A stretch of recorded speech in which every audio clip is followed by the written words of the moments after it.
Tại sao người lương thiện vẫn gặp khổ đau, còn kẻ ác đôi khi lại an vui? Liệu có một chân lý nào ẩn sau những bất công của đời? Hãy bước vào hành trình khám phá luật nhân quả và vô thường, ngọn đèn soi sáng những bí ẩn của kiếp người. Từ những câu chuyện lay động tâm hồn đến những bài học sâu sắc, bạn sẽ tìm thấy cách vượt qua khổ đau, gieo hạt giống an lạc và sống tỉnh thức để chạm đến bình an chân thật. Một cánh đồng hoa đang chờ bạn, nơi mọi câu hỏi đều có lời đáp. 1. Bản chất của nhân quả. Trong cõi nhân sinh, nơi những dòng chảy vô hình của thời gian và tâm thức đan xen, luật nhân quả hiện lên như một ngọn gió lặng lẽ, không ngừng vận hành, không thiên vị, không bỏ sót một mảy may. Mỗi hành động ta thực hiện, mỗi lời nói ta thốt ra, thậm chí mỗi ý niệm thoáng qua trong tâm trí, đều là những hạt giống nhỏ bé rơi xuống cánh đồng vô tận của nghiệp lực. Những hạt giống ấy, dù lành hay dữ, không bao giờ tan biến. Chúng âm thầm bén rễ, chờ đúng thời điểm, đúng duyên để nảy mầm, trổ quả, đôi khi vào những khoảnh khắc ta ít ngờ tới nhất. Nhân quả không phải là một bản án khắc nghiệt từ một đấng quyền năng, cũng chẳng phải lưỡi dao công lý lạnh lùng giáng xuống để trừng trị. Nó là tấm gương trong suốt của vũ trụ, phản chiếu trung thực những gì ta đã gieo. Ta nở một nụ cười chân thành, tấm gương ấy ánh lên sự ấm áp. Ta buông một lời cay nghiệt, ánh mắt trong gương liền méo mó, u ám. Như tiếng vọng trong hang sâu, điều ta phát ra sẽ trở về, không thêm, không bớt. Nếu ta gào thét oán hận, tiếng vọng sẽ mang theo cơn giận ấy. Nếu ta thì thầm lời biết ơn, sự dịu dàng sẽ len lỏi, thấm vào từng tế bào của cuộc sống. Hãy hình dung cuộc đời như một khu vườn rộng lớn, nơi mỗi người là một người làm vườn cần mẫn. Những hạt giống lành, sinh ra từ lòng trắc ẩn, từ ánh mắt cảm thông, hay từ bàn tay chìa ra khi kẻ khác chìm trong khốn khó, sẽ âm thầm đâm chồi trong cõi vô hình. Chúng không cần sự công nhận tức thời, không đòi hỏi ánh hào quang rực rỡ. Như những cánh hoa lặng lẽ nở trong rừng sâu, chúng chờ đúng mùa để tỏa hương, mang lại bình an cho chính người đã gieo. Ngược lại, những hạt giống dữ, nảy sinh từ cơn giận, lòng ích kỷ hay sự hẹp hòi, cũng không hề biến mất dù ta cố quên đi. Chúng lặng lẽ chờ duyên, như ngọn lửa âm ỉ dưới lớp tro, sẵn sàng bùng lên khi thời khắc đến. Vũ trụ này vận hành với sự công bằng tinh tế, không mắc nợ bất kỳ ai. Nếu hôm nay ta nhận được một điều tốt đẹp, đó là vì ta từng gieo mầm yêu thương trong quá khứ. Nếu nghịch cảnh bất ngờ ập đến, cũng đừng vội oán thán. Có thể đó là lúc một hạt giống cũ, từ một kiếp sống xa xôi nào đó, đang trổ quả để khép lại một chu kỳ nghiệp lực. Đau khổ, trong ánh nhìn của nhân quả, không phải là sự trừng phạt, mà là cơ hội để thanh lọc, để tâm hồn nhẹ gánh hơn trên hành trình dài. Tôi từng gặp một người phụ nữ trung niên, sống đời giản dị, cả đời chỉ biết làm điều thiện. Chị không giàu có về vật chất, nhưng trái tim chị là một kho báu của lòng nhân ái. Đi đâu, chị cũng để lại dấu ấn của tình thương, một lời an ủi chân thành, một bữa cơm sẻ chia, hay chỉ đơn giản là ánh mắt ấm áp dành cho người lạ. Thế nhưng, cuộc đời chị lại đầy những trái ngang. Con trai chị mang bệnh hiểm nghèo, chồng mất sớm, và chính chị phải gánh vác bao gánh nặng mà không một lời than thở. Một lần, trong cơn nghẹn ngào, chị hỏi tôi, sao tôi sống tử tế mà khổ đau cứ bám lấy mãi? Tôi không trả lời bằng những lý lẽ khô khan. Chỉ nhìn vào đôi mắt chị, tôi dịu dàng nói, có những hạt giống chẳng phải chị gieo trong kiếp này, mà có thể từ một nơi xa xôi, xa đến mức ký ức không còn chạm tới. Những gì chị đang trải qua, có lẽ là lúc nghiệp cũ trổ quả, như mảnh đất cần mưa nắng để tẩy rửa, để sạch sẽ hơn cho những mùa sau. Chị lặng im, đôi mắt vẫn vương chút lệ, nhưng từ đó, chị không hỏi lại câu ấy nữa. Chị tiếp tục sống thiện, nhưng không còn đòi hỏi cuộc đời phải trả ơn ngay tức khắc. Kỳ lạ thay, những năm sau, cuộc sống chị dần sáng hơn. Con trai chị hồi phục, công việc ổn định, và lòng chị nhẹ nhàng như chưa từng chịu bao phong ba. Câu chuyện ấy dạy ta rằng nhân quả không phải là phép toán đơn giản, nơi làm tốt được thưởng ngay, làm xấu bị phạt tức thì. Nó là một dòng chảy sâu sắc, vượt qua ranh giới của thời gian và không gian. Người hiểu nhân quả không sống để chờ đợi kết quả tức thời. Họ kiên nhẫn như người trồng cây, biết rằng có cây chỉ 3 tháng đã đơm hoa, nhưng cũng có cây cần 3 năm để kết trái. Dù lâu đến đâu, nếu hạt giống là tốt, quả ngọt sẽ đến, mang theo sự an lành. Sống với nhân quả là sống với niềm tin rằng mỗi hành động nhỏ bé đều có ý nghĩa. Một nụ cười trao đi, một lời nói tử tế, hay một khoảnh khắc ta kìm lại cơn giận, đều là những hạt giống lành gieo vào cánh đồng tâm thức. Chúng không cần ai chứng kiến, không cần ai vỗ tay. Như ngọn đèn thắp lên trong đêm, ánh sáng ấy soi lối cho chính ta, giúp ta bước đi vững chãi giữa những khúc quanh của đời sống. Ngược lại, người sống vị kỷ, dù có khoác lên mình vẻ ngoài hào nhoáng, cũng chỉ như kẻ cầm đèn soi cho người khác mà quên rằng chính mình đang lạc lối trong bóng tối. Hiểu nhân quả là hiểu rằng ta không thể trốn chạy khỏi chính mình. Mỗi lựa chọn, mỗi ý niệm đều là một nét vẽ trên bức tranh cuộc đời. Ta không thể xóa đi những nét đã vẽ, nhưng ta có thể chọn màu sắc cho những nét mới. Người sống với nhân quả không oán trách, không so đo, không đòi hỏi. Họ chỉ lặng lẽ gieo những hạt giống lành, tin rằng dù con đường có gập ghềnh, ánh sáng của lòng thiện sẽ dẫn họ đến một cánh đồng hoa, nơi bình an dịu dàng ôm lấy tâm hồn. 2. Nhân quả vận hành qua nhiều kiếp sống.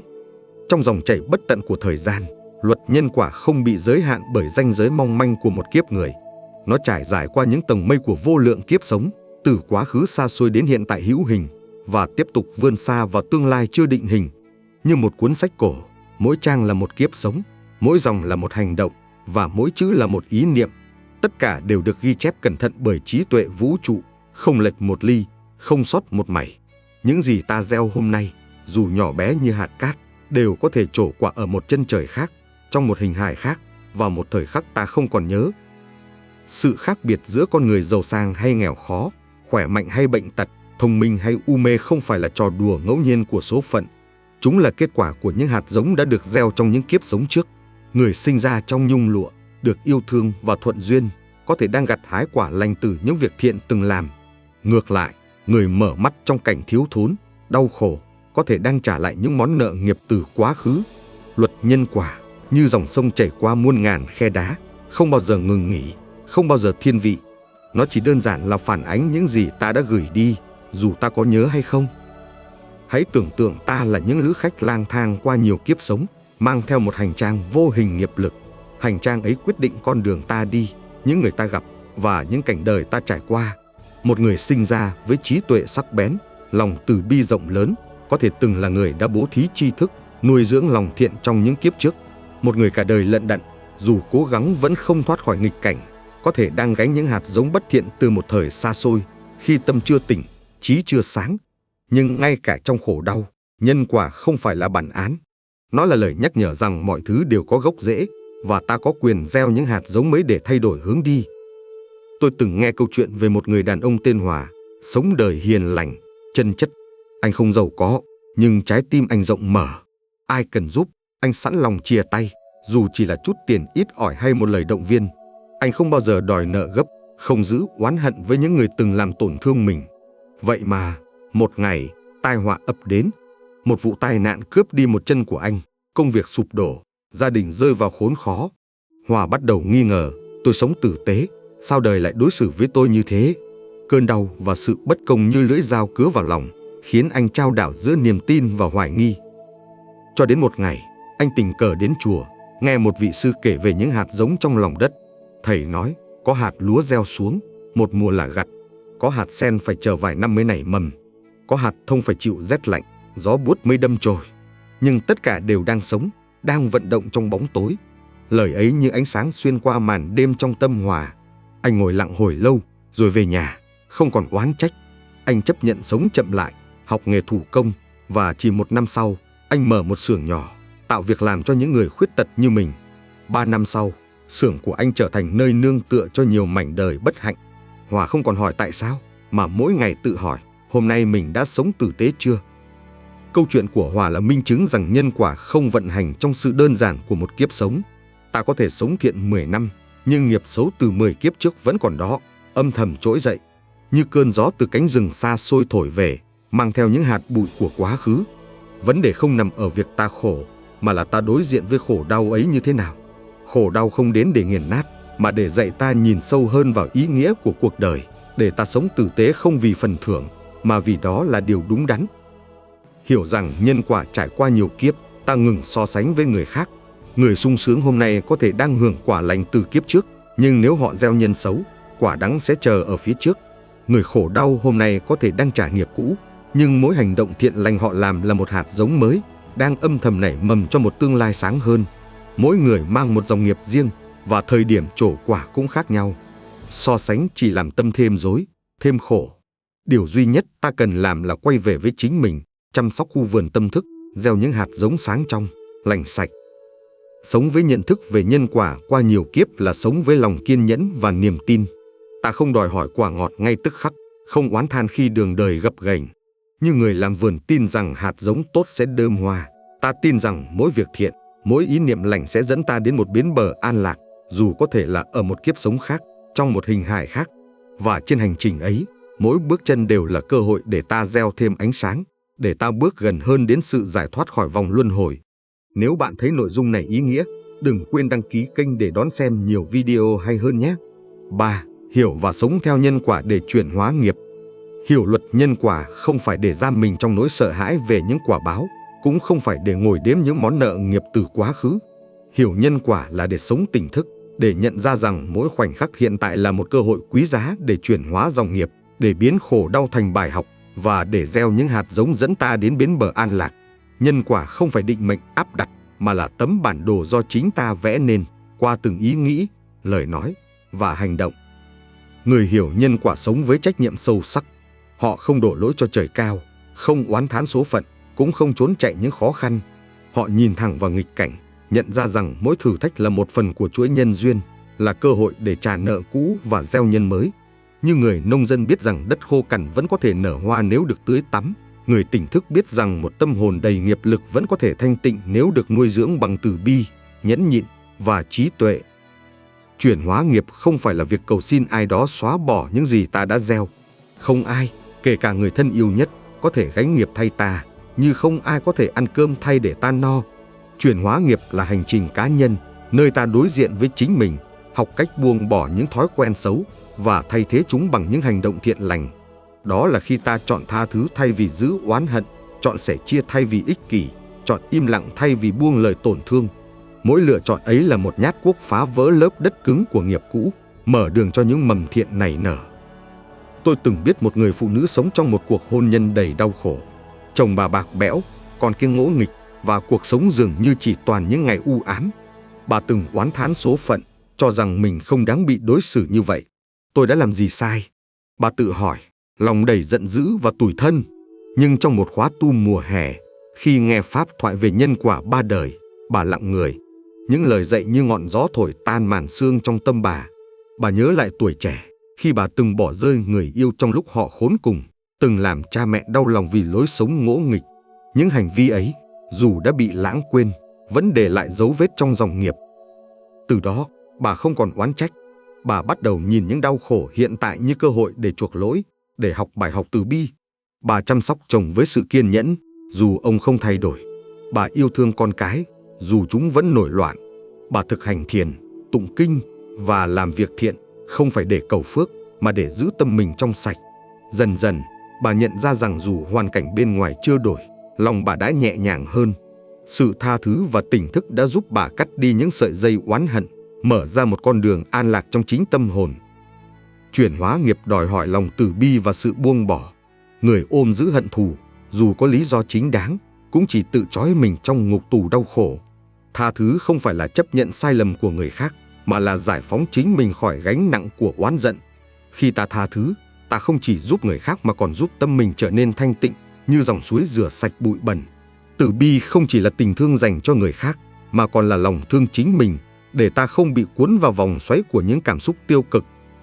Sống theo nhân quả cũng là sống với chánh niệm, nhận biết rõ từng ý niệm khởi sinh. Một ý nghĩ xấu, nếu không được nhận diện và chuyển hóa, có thể dẫn ta lạc lối qua nhiều kiếp.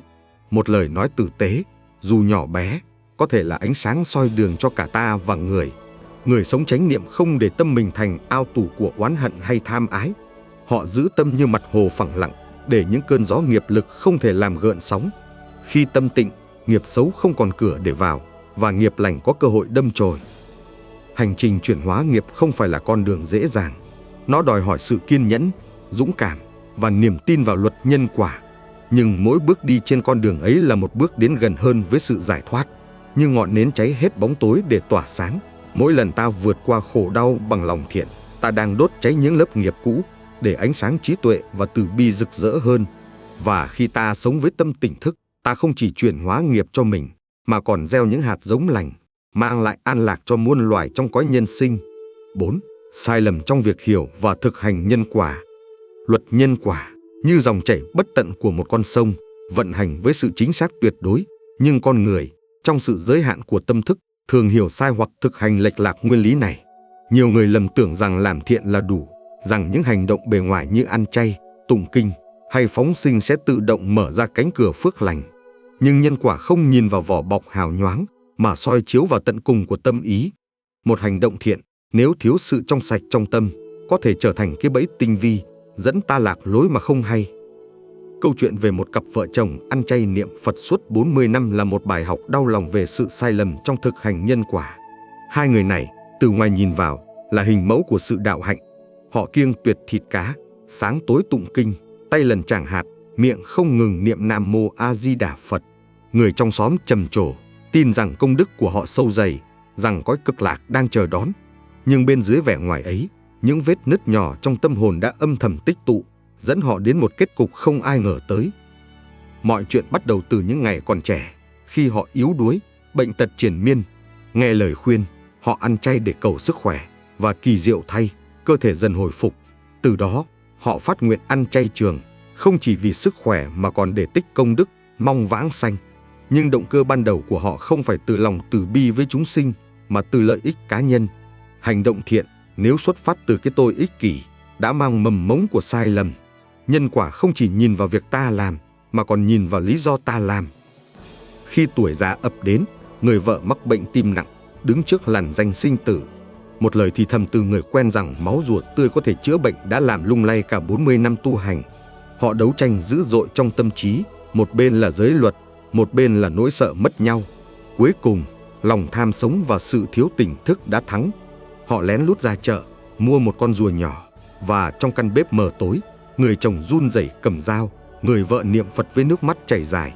Máu rùa bắn lên tay, như một lời cảnh báo từ vũ trụ, nhưng họ vẫn nấu thuốc, vẫn uống, với hy vọng mong manh rằng Phật sẽ tha thứ.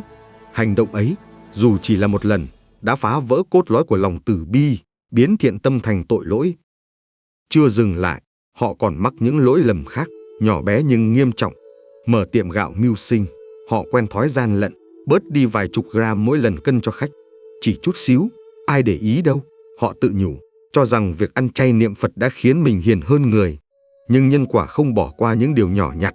Một lần, họ cần thiếu gạo cho một bà cụ nghèo, run rẩy mua nửa ký để nấu cháo. Bà cụ cảm ơn rối rít, không hay biết mình đã bị lấy mất chút phần ăn ít ỏi. Hành động ấy, dù không ai phát hiện, đã bào mòn công đức của họ, như nước chậm rãi đục khoét một tảng đá. Họ còn vô tình với những sinh mạng nhỏ bé. Một con thạch sùng ăn vụng cơm cúng trên bàn thờ khiến họ bực bội. Từ việc xua đuổi, họ dần sinh ác ý. Một ngày, người chồng nhốt con thạch sùng trong ngăn kéo, cười cợt khi thấy nó chết khô. Người vợ chỉ nhăn mặt, vứt xác đi mà không chút day dứt. Họ không biết rằng, trong mắt nhân quả, mọi sinh mạng đều bình đẳng. Sự vô tình ấy, dù hướng đến một con vật nhỏ, đã gieo thêm hạt giống bất thiện vào dòng nghiệp của họ. Việc phóng sinh cũng không nằm ngoài sai lầm. Họ nhiệt tình kêu gọi mua chim thả, tụng kinh trang nghiêm giữa cánh đồng, nhưng không để ý rằng những con chim bị nhốt quá lâu đã yếu ớt, nhiều con rơi xuống chết ngay sau khi được thả. Họ tự an ủi rằng đó là siêu thoát, rằng công đức vẫn còn. Nhưng đằng sau hành động ấy là một vòng luân hồi đau đớn. Những con chim tự do bị bắt, bị nhốt, chỉ để phục vụ cho cái gọi là thiện tâm thiếu hiểu biết. Thiện giả, ác thật hành động của họ, thay vì mang lại phước, đã tạo thêm nghiệp sát. Khi đứng trước Diêm Vương, cuốn sổ nghiệp của họ được mở ra. Ăn chay vì sức khỏe, không vì từ bi. Giết rùa vì lợi mình, không vì chúng sinh. Cân gạo thiếu vì lòng tham. Nhốt chết thạch sùng vì vô tình. Phóng sinh gây chết vì thiện giả. Niệm Phật chỉ là lời ngoài miệng, tâm không trong sạch. Lời phán ấy khiến họ khóc lóc thảm thiết, ngộ ra rằng những lỗi lầm nhỏ bé đã tích tụ thành tội lớn, kéo họ vào cõi khổ. Câu chuyện này là lời cảnh tỉnh rằng nhân quả không phải là trò chơi hình thức. Thiện tâm thật sự phải bắt nguồn từ lòng từ bi, từ sự tỉnh thức và từ sự tôn trọng mọi sinh mạng. Làm thiện mà tâm còn tham, còn sân, còn si, chẳng khác nào xây lâu đài trên cát. Hiểu nhân quả là hiểu rằng mỗi hành động, dù nhỏ bé, đều được ghi nhận. Và nếu ta không sống với chánh niệm, những sai lầm, dù vô tình, cũng có thể dẫn ta lạc lối xa bến bờ an lạc. 5. Vô thường và sự chấp trước. Cuộc đời này như một giấc mộng thoáng qua, như mây trôi trên bầu trời, không gì là vĩnh cửu, không gì là mãi mãi. Vô thường là bản chất của vạn vật. Thân thể này sẽ già đi, tài sản này sẽ tan biến, những mối quan hệ ta trân quý cũng sẽ đổi thay theo dòng chảy của nhân duyên. Nhưng con người Trong cơn mê của dục vọng và chấp trước, thường bám víu vào những thứ tạm bợ, để rồi khi chúng rời xa, lòng đau như cắt, tâm chìm trong biển khổ. Chấp trước là sợi dây vô hình trói buộc ta vào vòng luân hồi. Ta chấp vào tiền bạc, nghĩ rằng nó sẽ mang lại an toàn vĩnh viễn. Ta chấp vào danh vọng, tin rằng nó sẽ khiến ta mãi được ngưỡng mộ. Ta chấp vào tình cảm, hy vọng rằng những người ta yêu sẽ không bao giờ rời xa. Nhưng tất cả, từ thân thể này đến những gì ta gọi là của ta, đều chỉ là duyên hợp tạm thời. Chúng đến khi đủ nhân duyên và tan đi khi duyên tận. Cố níu giữ, cố cưỡng cầu, chỉ khiến tâm ta thêm nặng nề, như con chim bị buộc chặt đôi cánh, không thể tung bay. Hãy quán chiếu về một bông hoa. Khi xuân đến, nó nở rộ, tỏa hương ngát trời. Nhưng khi thu sang, cánh hoa lặng lẽ rụng rơi, không oán thán, không luyến tiếc. Hoa không khổ, vì hoa hiểu vô thường. Con người khổ, vì con người không chịu chấp nhận rằng mọi thứ rồi sẽ đổi thay. Nếu ta biết rằng một người thân rồi sẽ rời xa, ta sẽ trân trọng từng khoảnh khắc bên họ, thay vì để thời gian trôi qua trong vô ý. Nếu ta hiểu rằng tài sản này chỉ là vật tạm mượn, ta sẽ không để lòng mình rối bời khi mất đi. Vô thường không phải là điều đáng sợ, mà là chìa khóa mở ra cánh cửa giải thoát, giúp ta sống nhẹ nhàng hơn giữa dòng đời bất định. Chấp trước không chỉ khiến ta đau khổ khi mất mát, mà còn làm ta bỏ lỡ hiện tại. Người ôm giữ quá khứ, tiếc nuối những ngày đã qua, như đang cố nắm lấy dòng nước đã chảy xa. Người lo lắng về tương lai, sợ hãi những điều chưa đến, như đang chạy đuổi theo bóng mây trên trời. Cả hai đều quên rằng hạnh phúc thật sự chỉ nằm trong khoảnh khắc này, trong hơi thở này, trong những gì ta đang có. Sống với vô thường là sống với hiện tại, trân quý từng phút giây, không để tâm bị kéo đi bởi những ảo ảnh của quá khứ hay tương lai. Trong tình yêu, đau khổ không đến từ sự phản bội hay chia ly, mà từ sự chấp trước vào ý niệm rằng tình ấy phải vĩnh cửu. Khi ta yêu với lòng nắm giữ, ta biến tình yêu thành gánh nặng. Nhưng khi ta yêu với tâm buông xả, biết rằng duyên đến thì đón nhận, duyên đi thì để đi, tình yêu ấy sẽ trở thành một bài ca tự do, không còn làm ta đau. Như cơn gió thoảng qua, ta không thể giữ gió, nhưng ta có thể để gió vuốt ve lòng mình, để lại sự mát lành trong khoảnh khắc. Hiểu vô thường cũng là hiểu rằng mọi đau khổ đều có ý nghĩa. Mỗi giọt nước mắt, mỗi tiếng thở dài đều là một phần của hành trình nhân sinh. Chúng không đến để trừng phạt, mà để dạy ta biết thương sâu sắc hơn, biết nhẫn nhịn, biết buông bỏ kiêu ngạo. Như cây cần cắt tỉa cành khô để mọc mầm mới, tâm ta cần đi qua khổ đau để trở nên sáng trong. Người hiểu vô thường không oán trách khi mất mát, không gục ngã trước nghịch cảnh. Họ mỉm cười, biết rằng mọi thứ đến và đi đều là lẽ tự nhiên, và trong sự đổi thay ấy, họ có cơ hội để trưởng thành, để gần hơn với sự an lạc. Sống với vô thường là sống với lòng hoan hỉ. Duyên đến, ta trân trọng. Duyên đi, ta buông tay. Không luyến tiếc, không oán than, ta để đời trôi như dòng suối, nhẹ nhàng và thanh thản. Khi tâm không còn chấp trước, ta như cánh chim thoát khỏi lồng giam, bay lượn giữa bầu trời tự do. Và trong sự tự do ấy, ta tìm thấy bình an, không phải từ những gì bên ngoài, mà từ ngọn đèn trí tuệ đang cháy sáng trong tâm. Nếu bạn thích nội dung này, hãy đăng ký kênh để không bỏ lỡ những video tiếp theo nhé. 6. Thực hành buông bỏ và sống chi túc. Trong cõi nhân sinh, nơi mọi thứ trôi chảy như dòng sông không ngừng nghỉ, buông bỏ là chìa khóa để tâm hồn tìm thấy sự tự tại. Buông bỏ không phải là từ bỏ cuộc sống, không phải là sự thờ ơ hay chối bỏ những gì ta yêu thương. Nó là nghệ thuật sống, là hành trình giải thoát tâm khỏi những sợi dây vô hình của tham ái, sân hận và si mê. Như cánh chim nhẹ nhàng rời bỏ chiếc lồng chật hẹp, buông bỏ giúp ta bay cao, vượt qua những phiền não để chạm đến bình an chân thật. Người đời thường lầm tưởng rằng buông bỏ đồng nghĩa với mất mát, với việc từ bỏ những gì thuộc về mình. Nhưng trong ánh sáng của Phật Pháp, buông bỏ không phải là lấy đi, mà là trả lại cho tâm hồn sự tự do. Khi ta bám víu vào tiền bạc, danh vọng hay tình cảm, ta vô tình trói buộc mình vào những cơn sóng của lo âu và khổ đau. Một ánh mắt vô tình, một lời nói thiếu suy nghĩ, hay một mất mát nhỏ cũng đủ khiến tâm ta chao đảo, muộn phiền. Buông bỏ là học cách để những cơn gió ấy thoảng qua mà không làm gợn sóng mặt hồ tâm hồn. Để thực hành buông bỏ, trước hết ta cần quán chiếu bản chất vô thường của vạn vật. Mọi thứ trong đời, từ thân thể này đến những gì ta gọi là của ta, đều do nhân duyên hội tụ mà thành. Khi duyên tan, chúng cũng lặng lẽ tan biến, như mây trên trời hợp rồi tán, như nước trong sông chảy mãi không dừng. Hiểu được điều này, ta ngừng cố chấp, ngừng nắm giữ những thứ vốn không thể vĩnh cửu. Một căn nhà, dù vững chãi hôm nay, có thể sụp đổ ngày mai. Một mối quan hệ, dù sâu đậm, cũng có thể phai nhạt theo thời gian. Khi ta chấp nhận vô thường, ta không còn đau khổ vì mất mát, mà học cách trân quý những gì đang hiện hữu. Buông bỏ không phải là hành động một sớm một chiều, mà là sự thực tập bền bỉ, từng ngày, từng khoảnh khắc. Mỗi khi cơn giận trỗi dậy, ta dừng lại, hít thở và chọn im lặng thay vì buông lời tổn thương. Mỗi khi lòng tham khởi sinh, ta quán chiếu rằng những gì ta khao khát chỉ là tạm bợ, không đáng để đánh đổi sự an lạc trong tâm. Mỗi khi oán hận len lỏi, ta thực hành từ bi, tha thứ cho người làm ta đau, không phải vì họ xứng đáng, mà vì ta xứng đáng được tự do. Từng chút một, ta tháo gỡ những nút thắt trong tâm, để lòng nhẹ nhàng hơn, như chiếc lá rơi khỏi cành, hòa mình vào dòng chảy tự nhiên của cuộc đời. Sống chi túc biết đủ là người bạn đồng hành của buông bỏ. Trong thế giới đầy cám dỗ, nơi con người luôn chạy theo những khao khát không đáy, chi túc là ngọn đèn soi sáng, giúp ta tìm thấy hạnh phúc ngay trong những gì giản đơn. Người nghèo mong giàu, người giàu muốn quyền lực, người quyền lực lại mơ bất tử. Vòng xoay tham vọng ấy chẳng bao giờ dừng, kéo ta vào biển khổ vô tận. Nhưng khi ta biết đủ, ta ngừng chạy đuổi theo những ảo ảnh, ngừng so sánh với người khác. Một bát cơm thanh đạm, ăn trong sự trân quý, còn ngon hơn cao lương mỹ vị mà lòng đầy lo toan. Chi túc không có nghĩa là chấp nhận cuộc sống mà không nỗ lực. Nó là sự mãn nguyện từ bên trong, là nhận ra rằng hạnh phúc không nằm ở những gì ta sở hữu, mà ở cách ta nhìn nhận những gì đang có. Người biết đủ, dù sống trong cảnh thiếu thốn, vẫn tìm thấy niềm vui trong một ngày bình yên. Người không biết đủ, dù giàu sang tột bậc, vẫn thấy lòng trống rỗng, như chiếc hố sâu càng đổ đầy càng khuyết thiếu. Chi túc là chìa khóa để ta sống nhẹ nhàng, không bị cuốn vào những ham muốn vô tận, không để tâm mình thành nô lệ của dục vọng.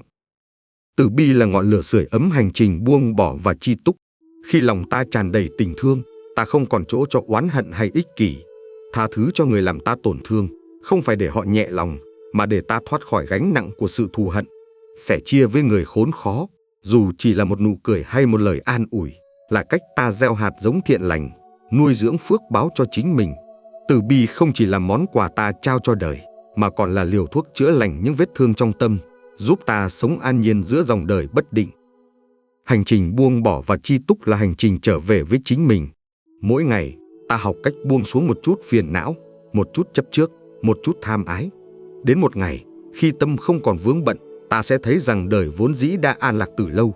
Như mặt hồ thu phẳng lặng, phản chiếu ánh trăng rằm, tâm ta sẽ sáng trong, không còn bị xáo trộn bởi những cơn gió của được mất, hợp tan. Sống với buông bỏ và chi túc, ta không chỉ tìm thấy bình an cho mình, mà còn lan tỏa ánh sáng ấy đến muôn loài, như bông hoa lặng lẽ tỏa hương giữa cánh đồng đời. 7. Tiền tài và phước báo trong luật nhân quả. Tiền tài, trong mắt người đời, là thước đo của thành công, là nguồn cơn của hạnh phúc. Nhưng trong ánh sáng của nhân quả, tiền tài chỉ là một biểu hiện tạm thời của nghiệp lực, là kết quả của những hạt giống ta từng gieo trong quá khứ. Người sinh ra trong nhung lụa, không lo thiếu thốn, có thể đang gặt quả lành từ những kiếp trước, khi họ sống biết bố thí, sẻ chia. Người cả đời bươn trải, làm bao nhiêu cũng như nước chảy qua tay, có thể đang trả nợ từ những lần tham lam, lừa dối hay chiếm đoạt của người khác. Tiền tài, vì thế, không phải là món quà ngẫu nhiên của số phận, mà là tấm gương phản chiếu những gì ta đã làm. Nghiệp về tiền tài là một trong những sợi dây sâu dày nhất, bởi nó gắn chặt với lòng tham, một trong 3 gốc rễ của luân hồi. Người từng bố thí rộng rãi, không luyến tiếc của cải, thường sinh ra trong cảnh đủ đầy, không phải lo cái ăn, cái mặc. Ngược lại, người từng trộm cắp, gian lận hay dùng thủ đoạn để mưu lợi, có thể mang theo nghiệp nợ, khiến đời này dù cố gắng đến đâu cũng khó thoát khỏi thiếu thốn. Có những người, dù kiếm được nhiều, vẫn sống trong lo âu, không dám tiêu, không dám sống, như đang gánh một món nợ vô hình. Đó là dấu hiệu của nghiệp lực tiền tài, không chỉ biểu hiện qua mất mát bên ngoài, mà còn qua sự trói buộc trong tâm. Hiểu rằng tiền tài là nghiệp quả, ta ngừng ganh tị với người giàu, ngừng khinh miệt người nghèo, và ngừng oán than khi bản thân rơi vào khó khăn. Mỗi người đang gặt hái đúng những gì họ đã gieo. Người có phước thì hưởng, người hết phước thì mất. Nhưng phước báo không phải là một khối tài sản cố định, mà là dòng năng lượng vô hình, có thể tăng trưởng hoặc tiêu hao tùy theo cách ta sống. Người giàu sang nhưng keo kiệt, chỉ biết giữ khư khư cho mình, chẳng khác nào giếng nước bị che kín, dần cạn khô. Người nghèo khó nhưng sẵn lòng sẻ chia, dù chỉ là một bữa cơm hay một lời an ủi, lại như dòng suối chảy mãi, không bao giờ cạn. Trong giáo lý Phật Pháp, Phước báo được nuôi dưỡng qua 3 loại bố thí cao quý: tài thí chia sẻ của cải vật chất, pháp thí truyền đạt tri thức, lời dạy chân chính, và vô úy thí mang lại sự bình an, không sợ hãi cho người khác. Nếu ta có tiền, hãy dùng nó để giúp người khó khăn. Nếu ta có tri thức, hãy chia sẻ để người khác được khai sáng. Nếu ta có lòng từ bi, hãy dùng nó để xoa dịu nỗi đau của chúng sinh. Mỗi hành động ấy không chỉ làm đẹp cho đời, mà còn vun bồi phước báo, tạo nền tảng cho hạnh phúc lâu dài. Câu chuyện về một người giàu có nhưng keo kiệt là bài học sâu sắc. Ông ta sở hữu tài sản khổng lồ, nhưng suốt đời chỉ biết giữ chặt, không giúp ai, không sẻ chia. Khi qua đời, ông không mang theo được gì ngoài sự trống rỗng và tiếc nuối. Ngược lại, một người nghèo, dù chỉ có ít ỏi, vẫn sẵn lòng cho đi một bữa cơm, một lời an ủi, một nụ cười. Khi rời cõi đời, ông tái sinh vào cõi lành, hưởng an vui nhờ những hạt giống phước đức đã gieo. Phước báo không đo bằng số tiền ta có, mà bằng cách ta sử dụng nó để mang lại lợi ích cho đời. Sống với nhận thức về tiền tài và phước báo, ta không tôn thờ của cải, cũng không né tránh nó. Tiền là phương tiện, là cơ hội để gieo nhân lành. Nếu nghèo, ta sống thanh tịnh, tìm niềm vui trong sự giản dị. Nếu giàu, ta dùng của cải để bố thí, để tạo phước, không để lòng tham làm mờ mắt. Mỗi đồng tiền ta cho đi với tâm chân thành là một hạt giống thiện, sẽ nảy mầm thành cánh đồng hoa trái trong mai sau. Sống như thế, ta không chỉ làm giàu cho đời, mà còn làm giàu cho chính tâm hồn mình, trong dòng chảy bất tận của nhân quả. 8. Sống tỉnh thức để vượt qua khổ đau. Trong cõi nhân sinh, nơi những cơn sóng của được mất, hợp tan không ngừng dâng trào, khổ đau dường như là người bạn đồng hành bất đắc dĩ của mỗi con người. Nhưng khổ đau, trong ánh sáng của nhân quả và vô thường, không phải là lưỡi dao định mệnh giáng xuống để nghiền nát ta, mà là một người thầy thầm lặng, đến để dạy ta cách đứng dậy, cách trưởng thành, và cách tìm thấy ánh sáng giữa bóng tối. Sống tỉnh thức với tâm sáng trong và chánh niệm là con đường để ta vượt qua khổ đau, không phải bằng cách trốn chạy, mà bằng cách ôm lấy nó, hiểu nó, và hóa giải nó bằng trí tuệ và từ bi. Hiểu nhân quả và vô thường là nền tảng của sự tỉnh thức. Khi ta nhận ra rằng mọi niềm vui, nỗi buồn, mọi thành công hay thất bại đều là kết quả của những hạt giống ta từng gieo, ta ngừng đổ lỗi cho trời đất, ngừng oán hận người đời. Mỗi khó khăn ta gặp, mỗi giọt nước mắt ta rơi, đều có gốc rễ trong dòng nghiệp từ quá khứ, có thể là kiếp này, có thể là những kiếp xa xôi mà ký ức không còn chạm tới. Hiểu được điều đó, ta không còn hỏi tại sao tôi khổ, mà thay vào đó tự hỏi, tôi có thể học gì từ khổ đau này. Câu hỏi ấy, như ngọn đèn soi vào màn đêm vô minh, mở ra cánh cửa để ta bước vào hành trình chuyển hóa. Tỉnh thức là sống trọn vẹn trong hiện tại, nhận biết rõ từng ý niệm khởi sinh, từng cảm xúc trỗi dậy. Khi cơn giận bùng lên, ta không để nó cuốn đi, mà dừng lại, hít thở và quán chiếu. Đây chỉ là một cơn gió thoáng qua, ta không cần bám vào nó. Khi lòng tham trỗi dậy, ta mỉm cười với chính mình, nhận ra rằng những gì ta khao khát chỉ là phù du, không đáng để đánh đổi sự an lạc trong tâm. Khi nỗi buồn ập đến, ta không chìm đắm, mà nhẹ nhàng ôm lấy nó, như ôm một đứa trẻ đang khóc, và để nó tan đi như mây trên trời. Chánh niệm giúp ta không bị cuốn vào vòng xoáy của cảm xúc, mà đứng vững như ngọn núi giữa cơn bão, quan sát mọi thứ đến và đi với tâm không lay động. Khổ đau, trong ánh nhìn tỉnh thức, không phải là kẻ thù. Nó là cơ hội để ta trả nợ nghiệp cũ, để tâm hồn được thanh lọc, và để ta tiến gần hơn đến sự giải thoát. Như ngọn lửa luyện vàng, khổ đau đốt cháy những lớp bụi của tham, sân, si, để lại một tâm hồn trong sáng, vững chãi. Người tỉnh thức không xem khổ đau như hình phạt, mà như một bài học quý giá. Họ biết rằng mỗi lần vượt qua nghịch cảnh bằng lòng thiện, họ đang cắt đi một sợi dây nghiệp lực, đang gieo thêm một hạt giống lành cho mai sau. Khổ đau, vì thế, không còn là gánh nặng, mà là chất liệu để ta rèn luyện tâm hồn, để ta trở nên sâu sắc hơn, từ bi hơn và kiên nhẫn hơn. Tôi từng biết một người đàn ông, vốn là một doanh nhân thành đạt, sống trong sự ngưỡng mộ của bao người. Nhưng chỉ qua một đêm, ông mất tất cả vì bị lừa đảo, trắng tay, rơi vào trầm cảm. Những ngày ấy, ông như cái bóng, sống mà như đã chết, lòng đầy oán hận và tuyệt vọng.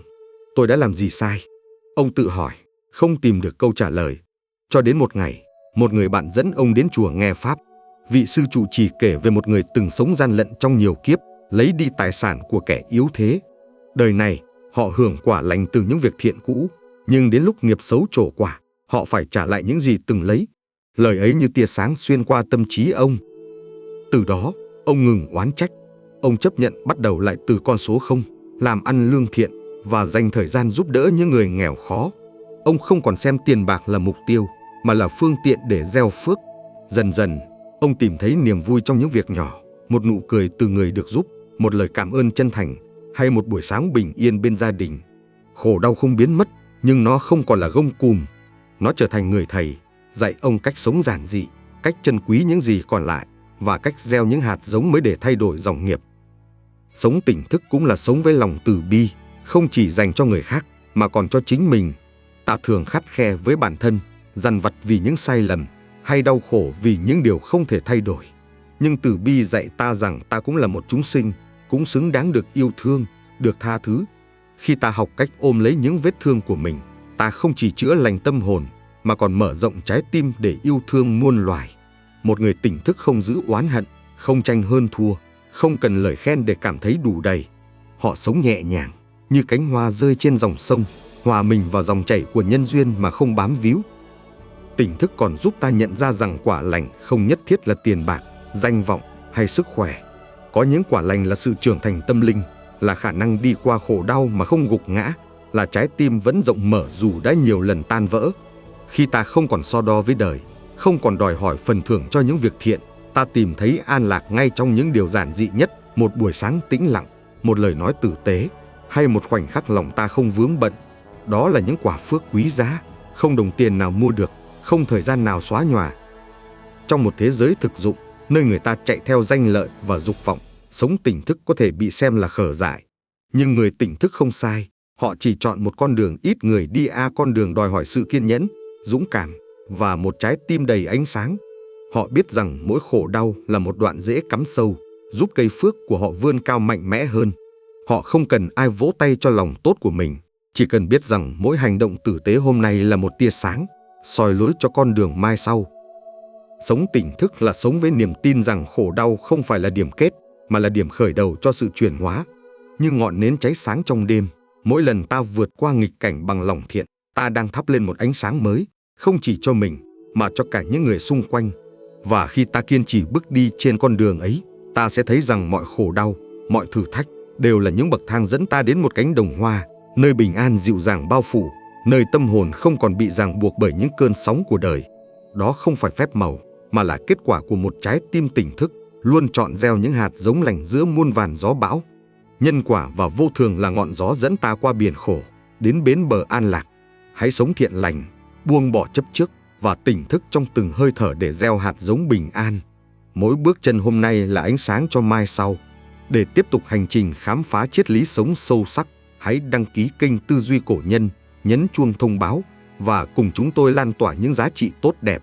Chúc bạn tâm an, đời sáng, luôn hướng đến giác ngộ giữa cõi nhân sinh này.